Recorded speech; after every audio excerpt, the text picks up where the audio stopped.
session, Disciplining the Body, Searching for a Classical Model of Physical Education, will be presented by Mr. Jason Vogeler, who is the upper school science and math teacher at Memorial Lutheran School in Houston, Texas. Please welcome Mr. Vogeler.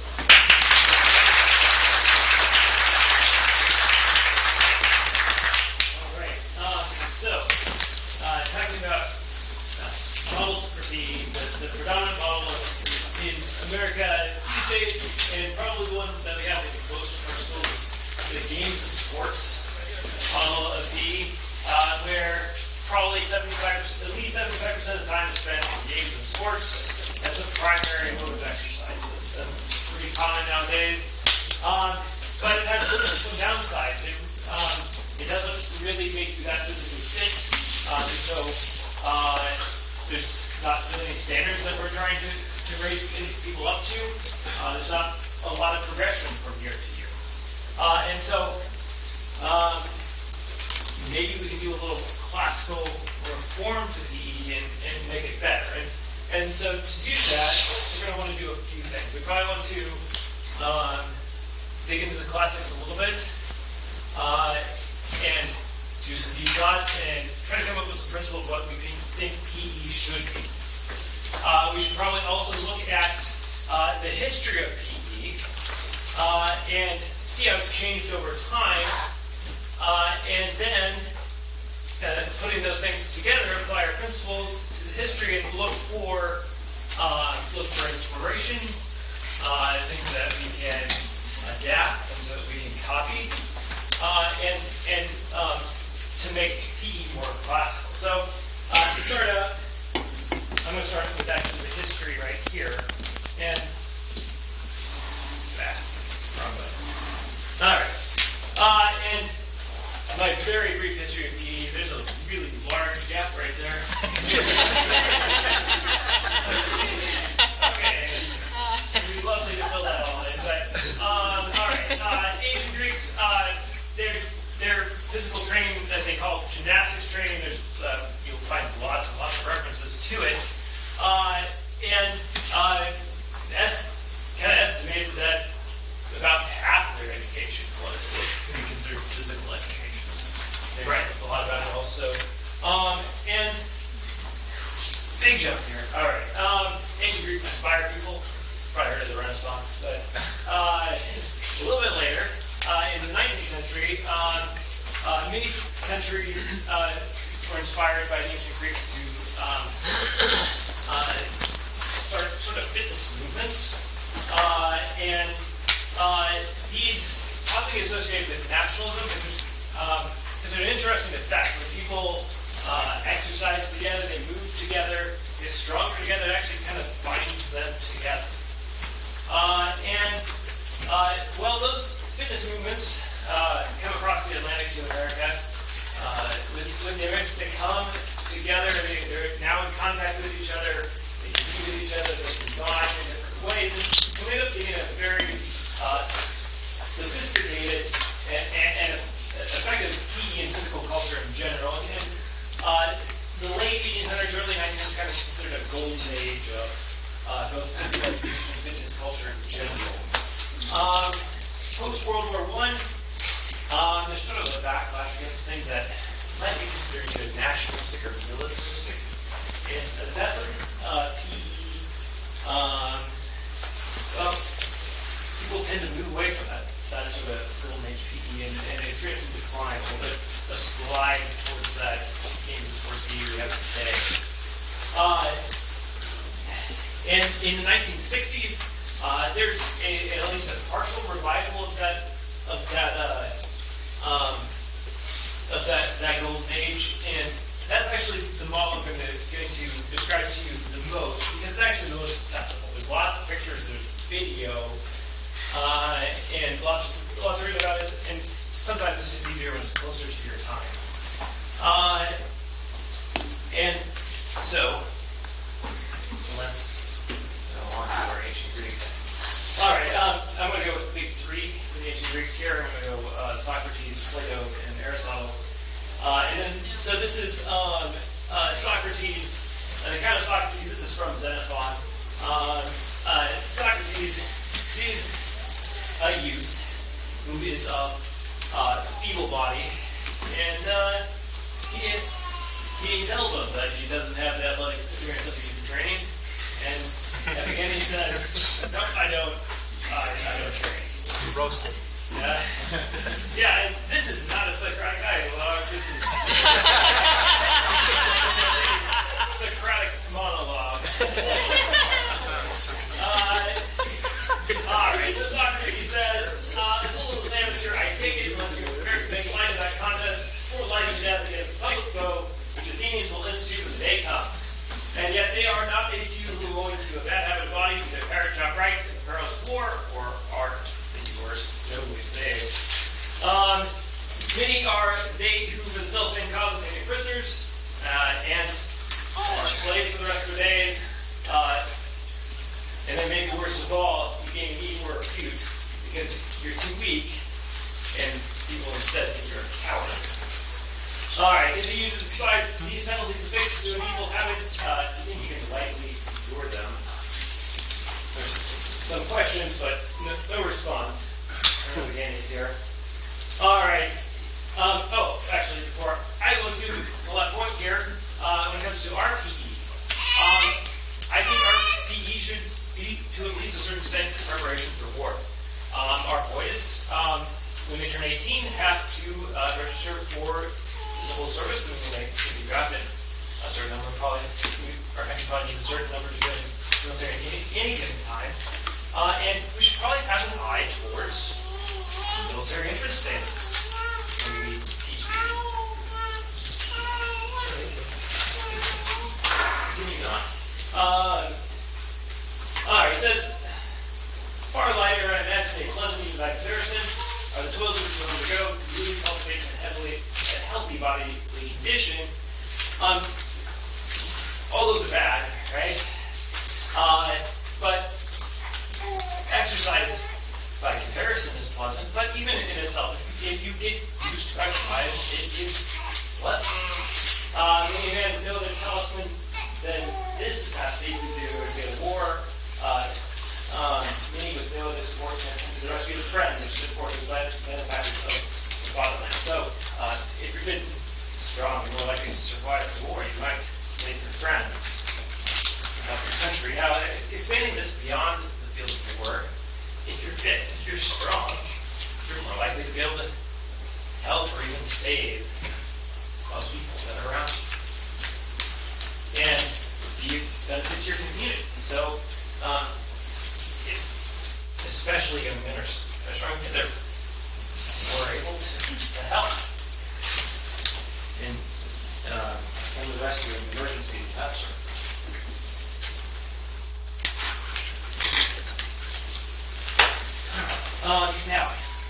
There is a variation Greek proverb that goes into Latin and so on called a strong mind and a strong body. If you want the Latin, then sano in corpore sano. I'm not afraid of Latin, but it's interesting in the poem that comes from. It actually, you should pray for a strong mind and strong body. Of course, it's a pagan poem, so I don't know if you would sacrifice this first. But anyway, this idea goes back pre-Socratic idea. But Socrates definitely believes it. He says that even in reasoning, it's important to have a healthy condition, a strong body. And there's lots of downsides to being in ill health, and including forgetfulness. Maybe good exercise. Remember, that's probably proves that's true. Ill health can also cause despondency and neurosis. Now, in youth, I think depression is a real risk. And one of the best treatments or preventive measures for depression is exercise. What about madness? Is there any Say people who think they're something that they're not. Well, I mean, ill health is probably at least a part of the cause of that.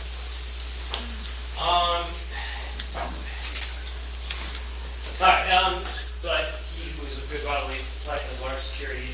The best part, that we say is the best for life, is I love his school. It is a base thing for a man to wax old and careless self-neglect. Before he has lifted up his eyes and seen what matter of a man who is made to be in the full perfection of bodily strength and beauty. But these glories are withheld from him who is guilty of self-neglect, for they are not one to blaze forth under day. So, our students have a potential for bodily strength and human beauty. For true beauty. True and beautiful, right? And we should help them attain. And they need to be taught how to do that motively. Because, as I said, they don't come by themselves. You have to work for them. You have to know how. Going to the next ancient Greek, that's Plato. He is a great example of a strong mind and strong body. He's known for his wrestling. Many people think that Plato was a nickname given to him for his broad shoulders. And so, let's see what Plato has to say when it comes to exercise. Alright, let's get to the middle here. If he wants to match body and soul, and to the Greek soul, the option might better translate mind is probably maybe the better translation the way we think about it. But if you study mathematics or something that you have worked very hard with the intellect, you should also exercise in gymnastics. If you're molding your body, your bodybuilder, you should drive your soul in motion by cultivating music and philosophy in general. And I think as schools, we have as classical Lutherans will be really focused on having very strong academics, but I think that should be paired with very strong and vigorous physical education.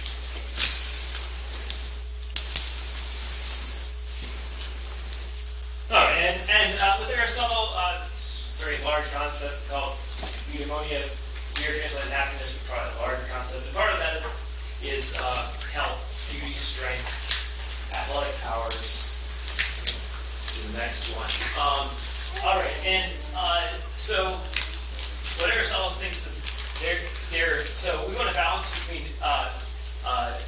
intellect, body, or academics, physical education. But even in our athletics, we want some balance here because we want to go. In this case, we have a balance between strength and speed. And the best, most beautiful athlete of all is the all-around athlete. And so in our physical training, we need balance. All right, from 1 Corinthians, it's talking about running a race and winning a race. But what does it take to win a race?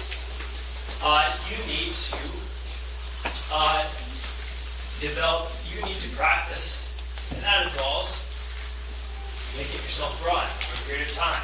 Even when your body doesn't want to, you do it. And when the day of race comes, you might be going, your body wants to slow down. What do you do? Get it. No, go. That's like a slave. And it's actually very good for your body. If you do what your body tells you to do, that's not good for your body. It's best to make it a slave to.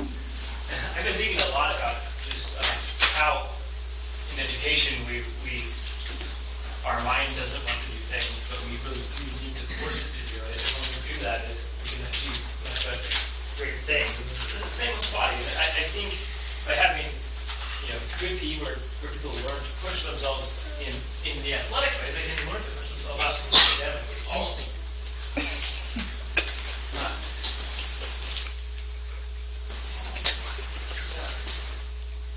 So here's principles that we come up with. They're classical principles of what PE should be. It should be a preparation for war. We should have an eye to sort of military standards. Develop strength and skills to help others in the community. We want them to reach their potential in strength and beauty. Rigorous high effort PE should complement rigorous high effort academics. We should develop speed, endurance, and strength and become all around athletes. And we need to learn to push ourselves and push and master the body to develop self-control.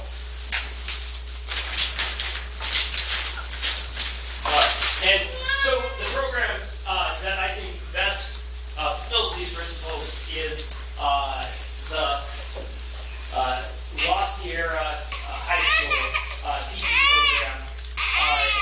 It was developed in the late 50s, early 60s by head coach, athletic director Stan Mequon. And this is from their PE manual, which is available. I have a long thing of resources here at the end to give you access to. All right, and so what does this program accomplish? All right, in the realm of physical fitness, all pupils attain a high level of physical development rather than the distant select few participate in interscholastic athletics. The truth is, maybe athletics aren't for everybody, and that's fine. But physical fitness should. And this also does mean that, and it was that PE was a mandatory class that for emphasis is placed on those activities which can provide significant contributions to the attainment of cardiovascular endurance, muscular strength, muscular endurance, power, flexibility, agility, and balance. In other words, we want them to become an all-around athlete. Now, when our focus, when we go through fitness by sports generally initiate a sort of imbalance. There's not a real balanced sport out there. And that's okay. That's okay if they have a balanced PE. And injuries in sports are high, and a lot of that is due to imbalance. And if you are balanced in these categories, you're much less likely to be injured in sports. And the injury rate from this program was negligible. All right. Physically underdeveloped pupils are identified. Appropriate activities provided to correct individuals through the adaptive PE program with period day, also within other groups. All right. So that means if you're a little bit behind in PE, there's actually PE. A chance to get back. We're worried about students that are behind in things, but we don't have spend much time on people that need to improve this. Well, as we said before, there's a connection between the body and mind, and there should be some psychological development that occurs with this. So people are systematically delivered to go all out within their individual capacities and a number of physical developmental activities, thereby progressively raising endurance, tolerance, and pain levels. So this is learning to push yourself, learning that self-control. You have to learn how to deal with pain, but the difference between good injured pain, or bad, I'm injured pain, and good, I'm getting stronger. Pupils are developed well disciplined attitude towards hard work principle in terms of heavy energy output type activities. And so in sport B, there is not a whole lot of incentive to put a lot of effort into playing games in your PE. Some people do it because they want to win. Some people are just happy to move. But there is not a lot of incentive to run really hard or do anything very hard. And so, but to get this to happen, they do need motivation, right? And so, how were they motivated?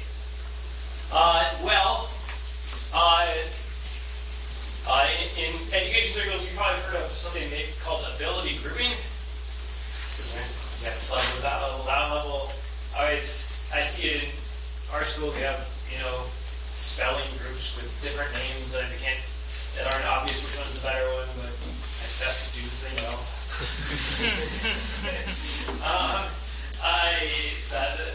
But this is ability grouping to motivate. And so, you reach a certain level, you get a new color of shorts. And that is recognized in front of the whole school. Like, this is announced, for them it was over the intercom. They would get their recognition in front of everybody, like, this person moved from the white group to the red. I should say team. That's a team. There's a term that they always use. If you are the whites, you're the white team, red team, and so on. Because it is a goal to make it like a sport in the fact that you're on a team together. And so I do want to talk about the short system because it's very important. And so in 9th grade, everybody starts out on the white team. And to be when you're on the white team, you're going to have a battery of tests somewhat regularly, and you should be able to meet the minimum performance for all of these things. If you don't, you're probably going to get some remedial work. All right, and if you reach the ceiling performance in all of this, you get to move up to the red team. Now, I want to go through these exercises and make sure you understand what they are. All right, pull-ups, push-ups should be obvious. Bar dips, parallel bars. You let yourself, you lift up your legs with your hand to your butt, and let yourself down, and you go back up. I did not have room to pack those. Sit-ups are obvious. Standing cross jump. This is not a running jump. This is from a standing position. How far can you jump? Shuttle run. This is usually done on a field. There's cones probably 50 feet apart, and so you go back and forth until you get 200 yards. They do rope lunge. When you start out, you need to be able to use your hands and feet to get to the top of the rope. To make it harder, you stop using your feet. And to move to the next level, you have to do it with your hands only. Agility run, I have a picture of that on the next page. I'll describe it then. Basically, half-mile, mile run. Man lift and carry. This is picking somebody up, and it's required that they be within 10 pounds of your own weight. You pick them up and you carry them. And we're going to see the distances increase as we go here. Heading forward, I will describe that on the next page because I have a picture of it. That just makes it easier. The last one is swimming 50 yards. This may be the most difficult for us to incorporate here. Last year was a very big high school in California with wonderful weather and people were cool. But if you can, it's extremely beneficial. It's great to have people who can swim. Join the Navy like me, you gotta have to swim. All right. Is there a different list for the ladies? Yes. Thank you for mentioning that. Okay, so in 1960, it was very normal to have boys and girls PE separate, and so this program was for boys, and the girls had a separate program. Title IX happened in about 1981. And at that point, boys and girls PE was required to be put together, and I do have that, and it's in my research. I have the female standards also, but I just kind of wanted to stick to the original for this presentation. And so if you follow the resource link at the end or email me, I can get you the girls' standards. All right. Okay. So here's pictures. Probably don't know what a pull-up looks like, but there's them doing it. That is the agility run. They have to run through those, through the zigzag through those hurdles. There's them doing the man lift and carry. I think that's actually a pole climb, but I found more footage of that. This is the peg board. So you have a vertical board, holes in it. You have some pegs. Fine. Hanging sit-ups, we haven't seen them yet. They come at the third level. But these are, they generally call them Swedish bars, stall bars. They hook their feet on one of the high ones, get in normal sit-up position, and then do a sit-up that way. Sometimes the regular exercise gets too easy, and so you need to move on to hard. That's what happens. And so you work real hard, you get to the red team, you get recognition for that, you get to wear new color shorts. And some things are the same, but there are some new things on this test. We still have pull-ups, push-ups, bar dips, same, you gotta jump farther. Hanging leg lifts are added. That's a bar over your head, you have to lift your legs. Shuttle run increases to 300 yards. The rope climb changes a little bit to stay up. Oh yeah, I should note that you have to keep these minimum performances on here, because anybody want to guess what happens to you if you don't? Back to the white shorts. Back to the white, yes. And so, hey, let's say you're in 9th grade and you achieve in 4th quarter, you get onto the red team. What might you have to do to stay on the red team next year? You might have to work during the summer. You did, right? If you want to. And if you want to achieve the highest levels, you probably have to. All right, but and lots of people are motivated to do that. Okay, and so let's see. As a rope climb, it's still hands only. You have to maintain that hands only. It's 18 feet. You work to go to 20 feet, and then you try to do it for time. Try to do it faster to get to the ceiling performance there.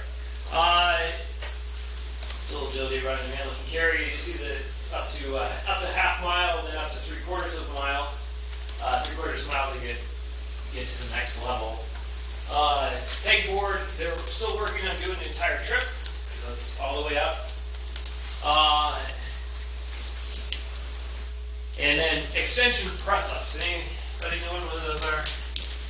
Alright, well, extension press-up involves laying on the ground. You put your hands up in front, then you bring them in slightly. You lift yourself up. Yeah. Oh, yeah. That's a good black shorts? I don't know. Alright. 1.5 mile run. Alright. So that's our intermediate level. Here's the advanced. But once you get advanced, this is the blue team. You wear the blue trunks.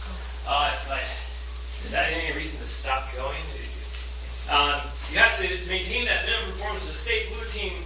But if you get that median performance, you actually earn your purple trunks.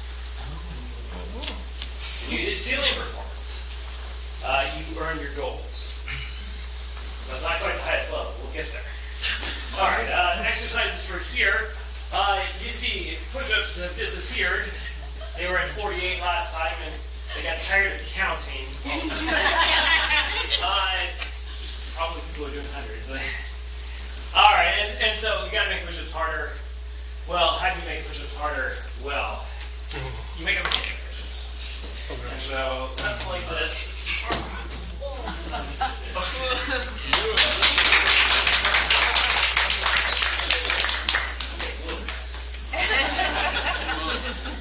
All right.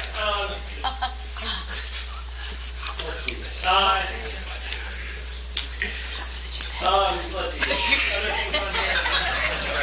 Pegboard. In those goals, you have to go up and down 3 times.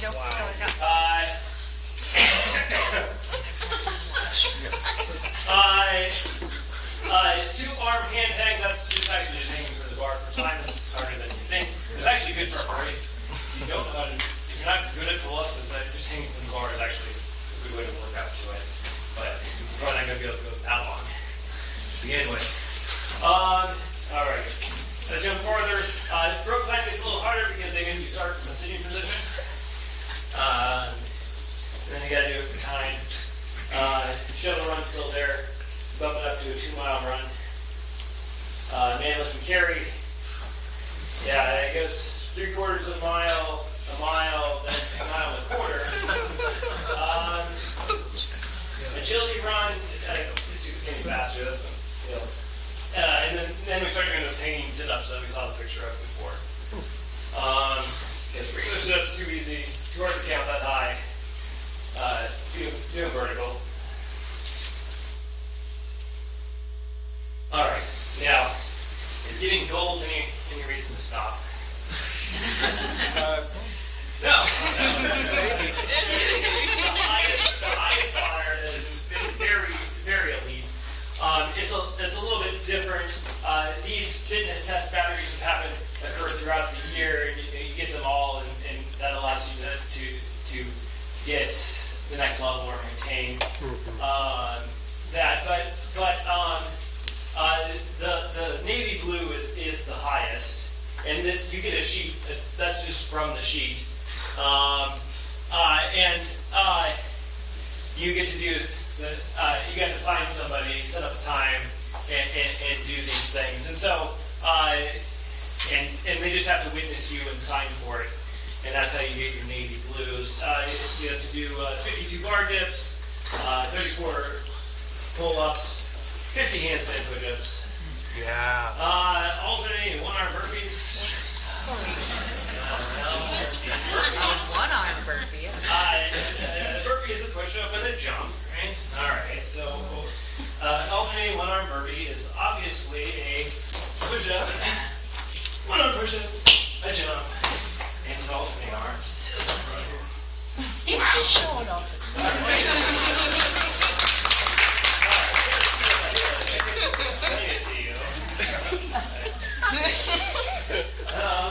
All right, we're going to do our shuttle run. That's just a run. Rope climb. All right, hands only, sitting position, 20 feet, up and down.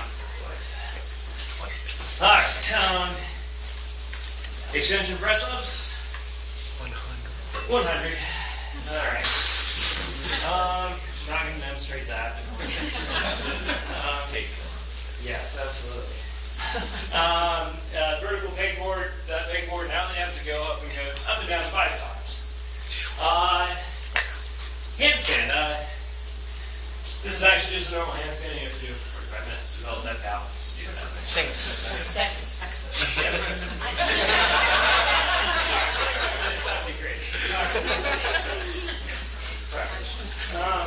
All right, man lift and carry, up to 5 miles. Mile run, 5:15, that's pretty fast.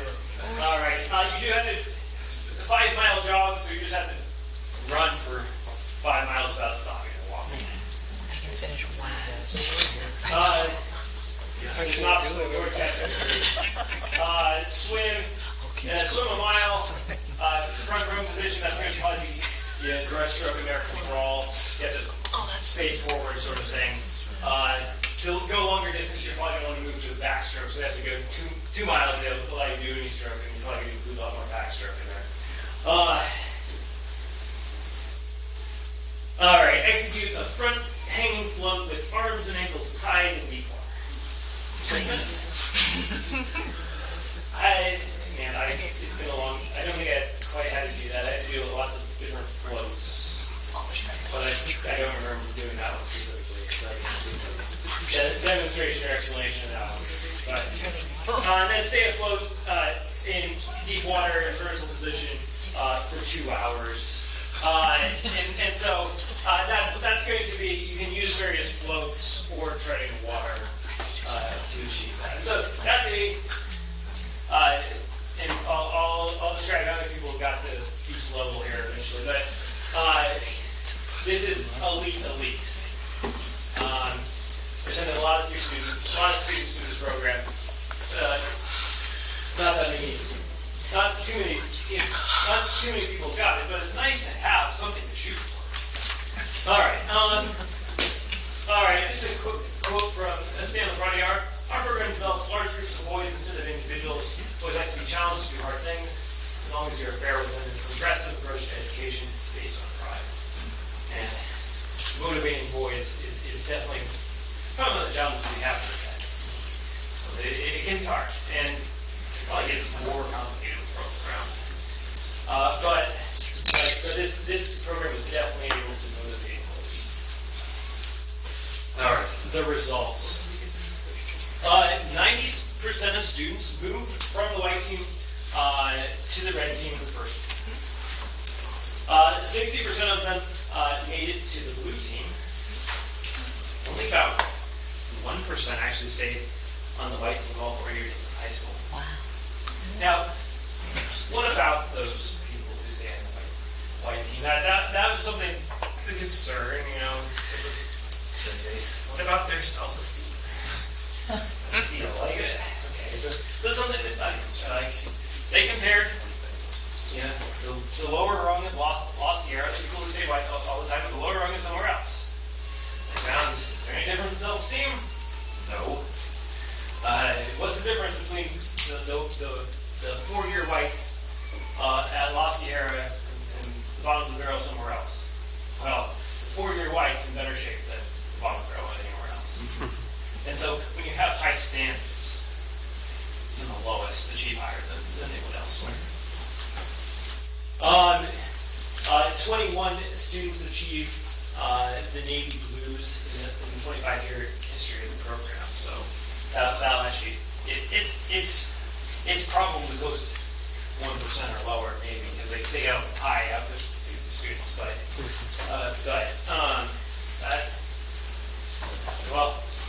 all right. Yeah, and they had probably hundreds of students. And so, how did they do that? Well, they meet 5 days a week for an hour, and they use the time as effectively as possible. First 7 minutes, you have to change, get attendance. You run a quarter-mile warm-up. That should have 30 seconds. 12-minute strength and endurance routine. I'm going to describe that to you. It's very important.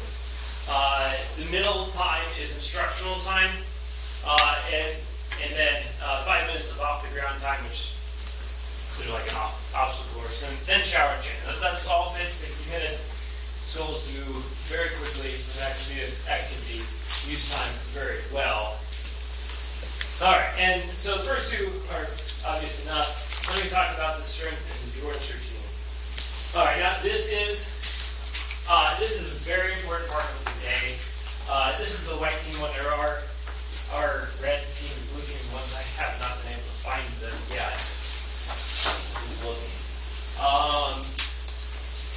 Okay, and so let me describe this to you.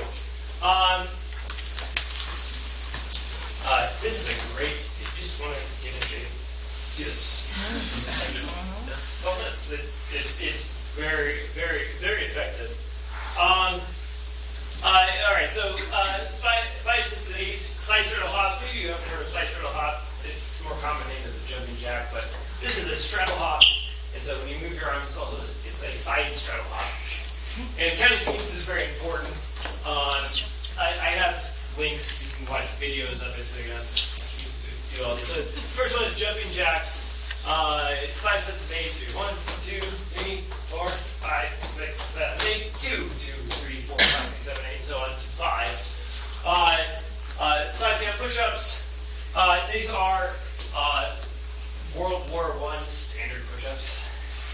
And one thing that is actually very important, you have to teach them to do this, is to everybody. This needs to be done in unison together. as much as possible, and hopefully getting better at that throughout the year. You count together, you move together. And these 2 count push-ups, World War I standard push-ups, it is, you do need to go down to push-up position together, and you got to be able to teach them to do this. And then hands shoulder width apart. You keep your elbows close to your body to do these properly. That's the World War I standard. How far do you go down? I see lots of in the videos you can watch. You'll actually see boys stick their fist underneath them to make sure they're going down far enough. And so that's kind of the standard. Go down about a fist width from the floor. You don't have to go that far with this. All right, windmills. This is a windmill, and so 8 count windmills. I think. All right, 1, 2, 3, 4, 5, 6, 7, 8. All right. More push-ups, full bends, 5 count full bends. So that's 1, 2, 3, 4, 5. More push-ups.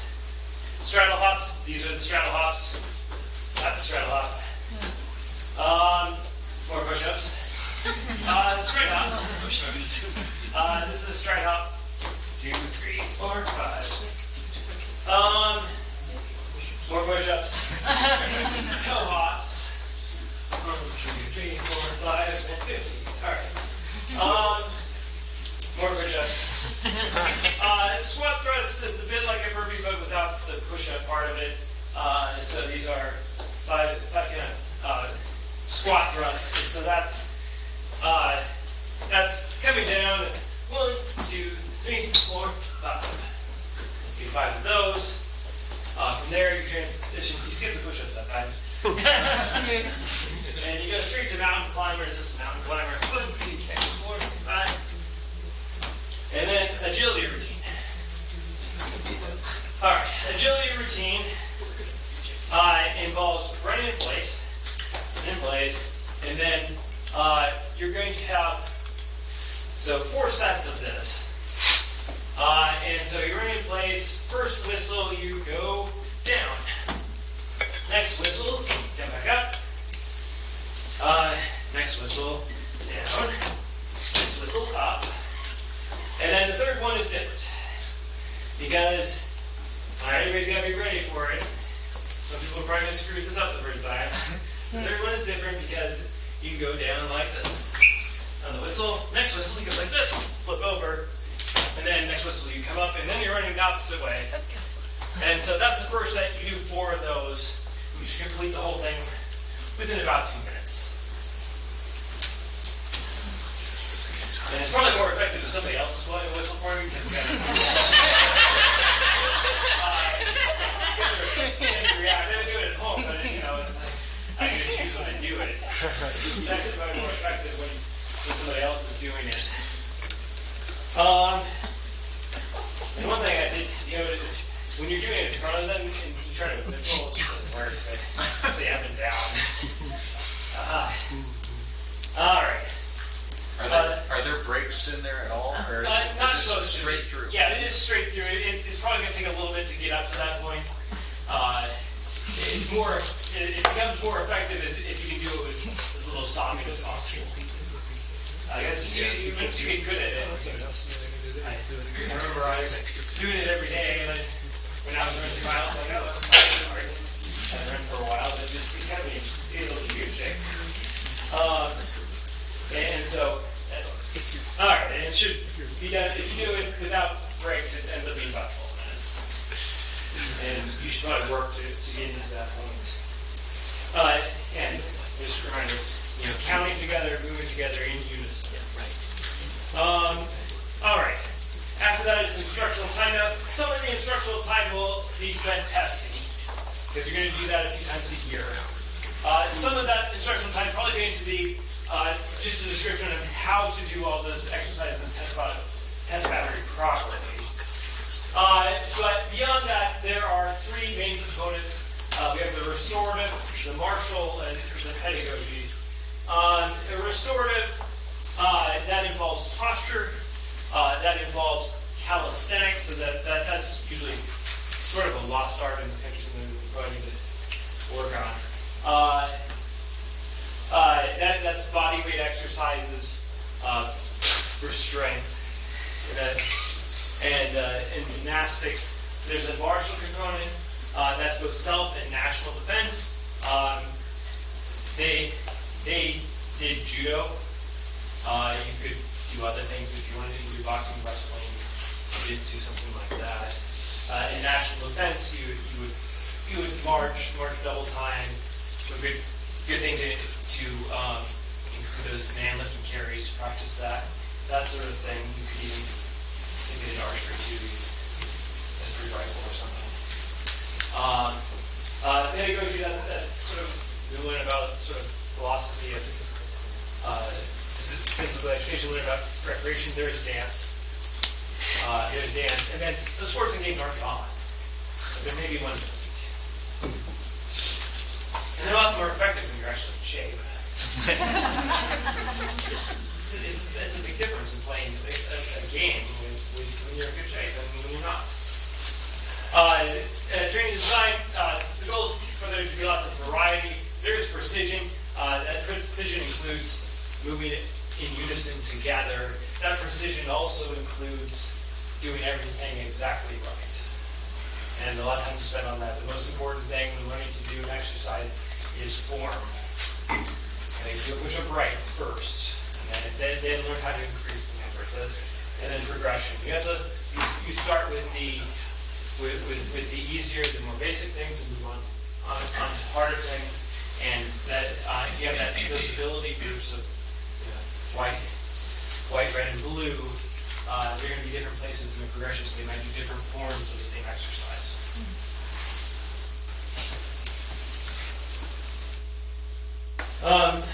Off the ground time.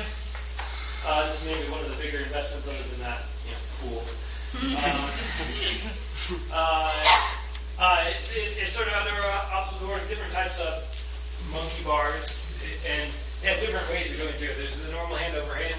They do some two-hand jumps and one-hand jumps. Maybe a bit harder type where you grip tight, swinging from one to one. This one under here, I showed a bigger picture of it. This is a set of parallel bars, and they go up and down, and then kind of walk by your hands through it. And they might give a signal to do a dip or something on the way. All right. So, like I said before, let's see, 1981, they did have boys and girls PE together at that point, and there are girls standards that are available in resources that I have at the end. La Sierra High School closed in 1983, just due to redistricting. It spread to over 4,000 schools, but good thing in education, they're hard to keep around sometimes, so it went away in most places. One place that it didn't is Prescott. I think it's a middle school actually, but they in the 60s they sent somebody to La Sierra to observe their program. They developed they adapted the program for 7th and 8th grade. It was initially just for boys, and then the girls wanted to join, and they did. I think it was maybe even before Title IX, I'm not sure. And it's lasted to this day. It's got the colored trunks. Everybody's wearing shirts. The pictures you see are actually from PE demonstrations. And La Sierra would do this also. You get all the parents in, and you show them what you can do. Everybody's doing all these exercises together, and then in addition to that, there's probably more select people are doing rope climbs and stuff. Gym concert. Yeah, exactly. PE demonstrations. They're pretty cool. All right. And so, All right, these are the resources. They're linked, but not going to click on them from here. But I will describe them to you and then show you how to get to them. All right, this is the first one is a podcast, an article that actually first introduced me to the program. It is two of the makers of. There's a film, there's a documentary about this. This is before they made it. It's a really, really good introduction. If you just want to learn the strength and endurance routine, the next one is a blog post from Greg Vessel. There's a video of him doing it. You can do it with him or learn how to do those for yourself. The next one is Motivation Factor. This is a film. You can rent it or buy it on like Amazon or Apple or whatever else videos on. I'm not real expert on this sort of thing. But that's actually just a link to the website for the film. At the website, you can find the Lost at Sierra PE manual. You can also just, I have it in the resource. I have a link on the next. So you will be able to do it if you have a phone or something. They have a strength and endurance routine, which is actually video of actually Lost Sierra doing it with explanations. So I understand the karate $30. If you want to go that way, I would suggest looking at that. Ron Jones is one of the historians for the film. He has a blog at Lean Berets, and he has lots of good videos on YouTube. So I recommend that. MoveNat is kind of related to sort of a French fitness movement called the Natural Method by George Barrett. It would be very useful if you want to maybe improve some lower school or elementary sort of PE. You can look at books from Golden Age of PE. These are just two of them. They're really interesting things. One thing that it does suggest marching. And all kinds of drills, that sort of stuff. And another thing, it's another book I read and I couldn't find it anymore, but that and the manual drill, they both have just doing that. The back is like full of songs with lyrics, and they expected that you just do certain exercises with those songs, and it's just you can pull that out any time of the day.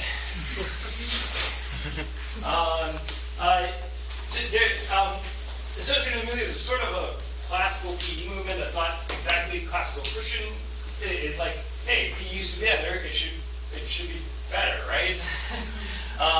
Well, it has came to the attention of at least some classical people. The case for classical PE, their PE coach from Highlands Rim Classical Academy. They started doing something like that. There's an article on that. The calisthenics, you're not up for reading the old stuff. These are two modern books on it. Complete Calisthenics is the one I have in the Taylor Gravity looks very good also. And then questions. My email address is there if you have any questions. If you do scan that, it links to the Google Drive folder. I have the previous slide on there with all the active links, the PE manual, an article, and other things. So, any questions?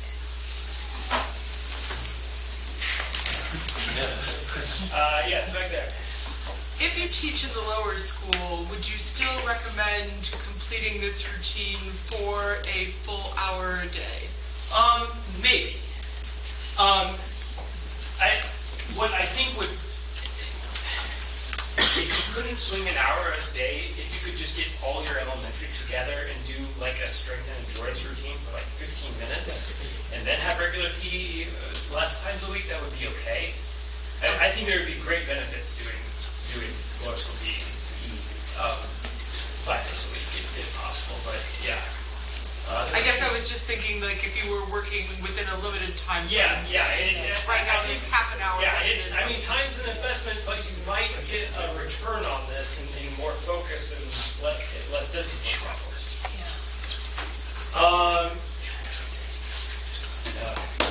So.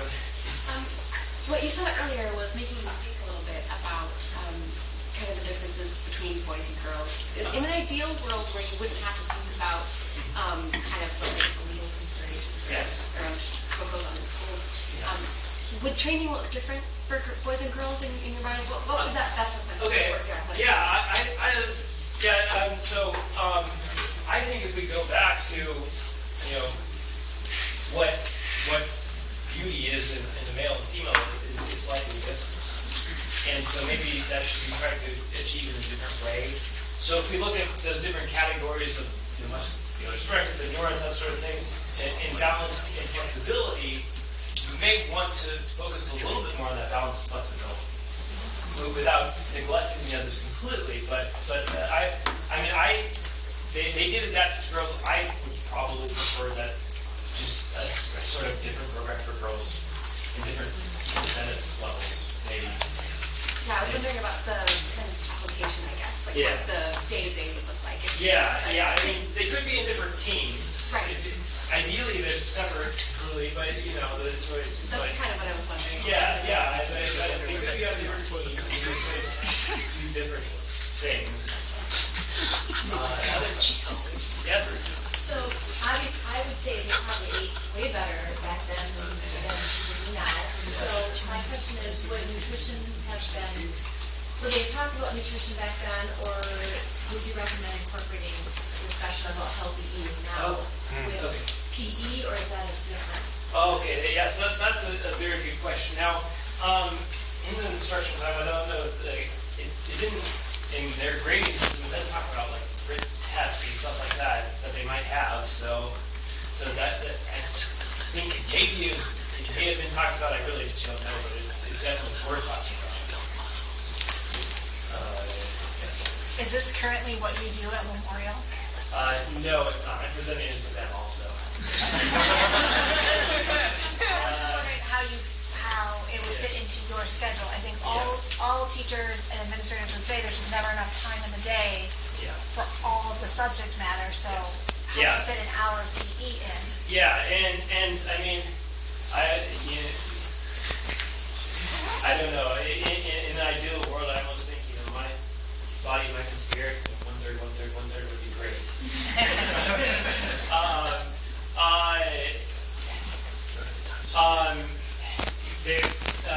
Like I said before, I think there's some return on investment of that time. If you do have that time, you're going to have better behavior and better focus, and hopefully you do the other stuff. But it is balance. Yes. Observation, we installed a pegboard bar grill this past year. Nice. In the 8th grade and under, it was the 2 4th grade girls that were the fastest ones to learn how to do it. The boys still are struggling. Yeah. So I noticed the boys have a lower upper body strength. It doesn't seem until they get into that high school age that you're going to see that development of the upper body. So I think the middle school level, you might see more equity in some of the strength and abilities because boys have really it can be. In some ways, I don't.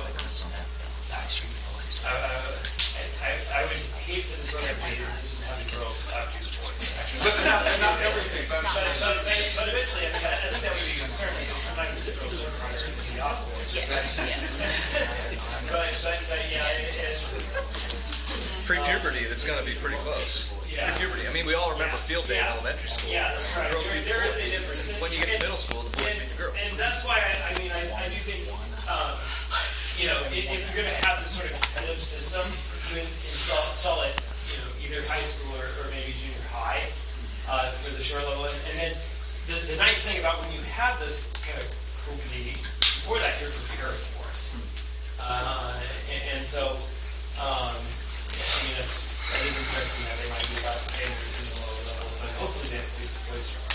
But I'm just saying, until puberty sets in, I don't think you're going to hear the difference is not going to be in some of the strength areas.